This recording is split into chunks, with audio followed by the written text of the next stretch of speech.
नमस्ते साथियों।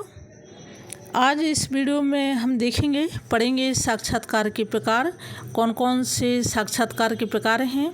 और इससे पहले हम साक्षात्कार के उद्देश्य और विशेषताओं को भी देख चुके हैं, तो आप लोग पिछला वीडियो देख लीजिए। साक्षात्कार की परिभाषाएं, जो इंटरव्यू है तो उसकी डेफिनेशन और विभिन्न विद्वानों ने किस तरह से कौन कौन सी परिभाषाएँ दी हैं, उनको भी मैंने पिछले वीडियो में बता दिया है। आज इस वीडियो में हम देखेंगे साक्षात्कार के प्रकार। यूजीसी नेट जीआरएफ जिनका है, इसके अलावा एमएड और जो रिसर्च स्कॉलर्स हैं उनके लिए मोस्ट इम्पोर्टेंट वीडियो होने वाला है। तो चलिए देखते हैं साक्षात्कार के प्रकार। और इसमें सर्वप्रथम दिया है साक्षात्कार के प्रकारों में निदानात्मक साक्षात्कार। निदानात्मक साक्षात्कार क्या है? इसका उद्देश्य किसी सामाजिक समस्या जैसे कि गरीबी, बेकारी का सामान्य कारण खोजना होता है। इसमें साक्षात्कार प्रायः सर्वेक्षण विधि द्वारा किया जाता है। दूसरे नंबर पर हम देखते हैं उपचारात्मक साक्षात्कार। इसमें एक सामाजिक समस्या के समाधान की विधियां या उपाय खोजे जाते हैं। अगला है, तीसरे नंबर पर है अनुसंधान साक्षात्कार। इसमें अनेक सामाजिक समस्याओं के स्वरूप को समझने तथा समाधान के लिए संबंधित व्यक्तियों के विचारों, मनोभावों, अभिवृत्तियों को जाना जाता है। अगला है असंरचित साक्षात्कार। इसमें प्रायः प्रत्यक्ष एवं पूर्व निर्धारित प्रश्नों का उपयोग नहीं किया जाता है। सामान्य वार्तालाप के द्वारा ही सूचनादाता से सूचनाएं प्राप्त की जाती हैं। इस प्रकार के साक्षात्कार में प्रश्नों के उत्तर पर किसी प्रकार का कोई नियंत्रण नहीं होता है। यह मानकीकृत नहीं होता है। अगला है संरचित साक्षात्कार। यह मानकीकृत व नियंत्रित साक्षात्कार है। इसमें शोधकर्ता पहले से ही प्रश्नों का निर्धारण कर लेता है तथा इनके स्वरूप, क्रम व संचालन क्रम में कठोरता होती है।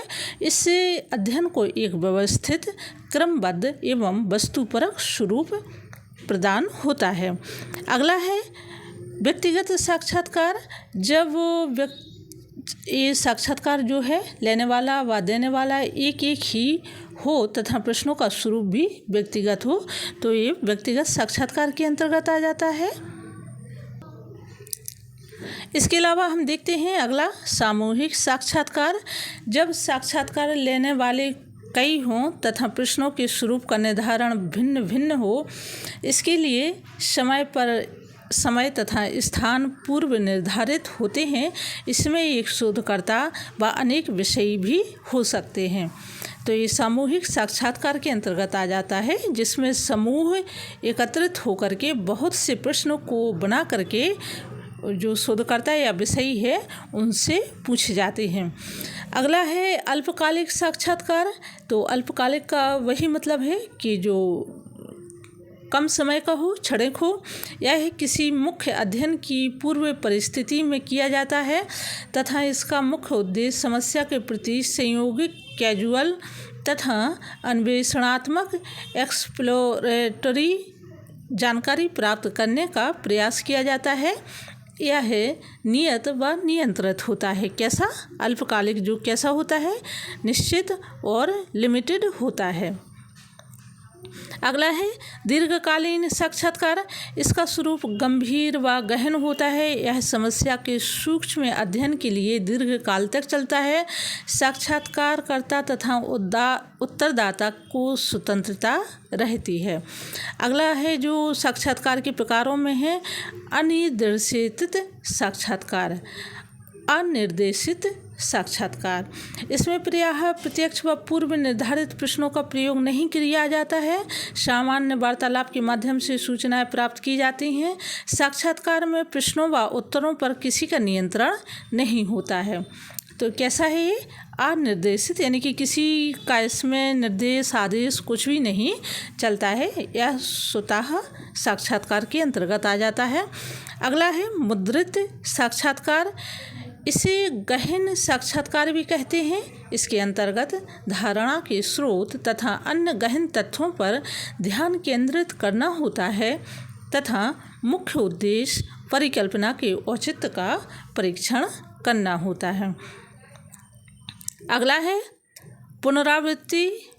पुनरावर्तित साक्षात्कार। और यह साक्षात्कार जो है, जब समस्या का स्वरूप वैसा हो कि उसके समय समय पर अध्ययन करने की आवश्यकता हो, तो उसके लिए कई बार साक्षात्कार लिया जाता है। इससे संबंधित समस्या के विस्तृत व्यापक वास्तविक अध्ययन में सहायता मिलती है। पुनरावर्तित साक्षात्कार वही है कि जिसको हम बार बार रिपीट करते हैं। किसी समस्या, किसी बिंदु को लेकर के या किसी चीज़ के समाधान को लेकर के जब हम बार बार इंटरव्यू लेते हैं तो उसको क्या कहते हैं?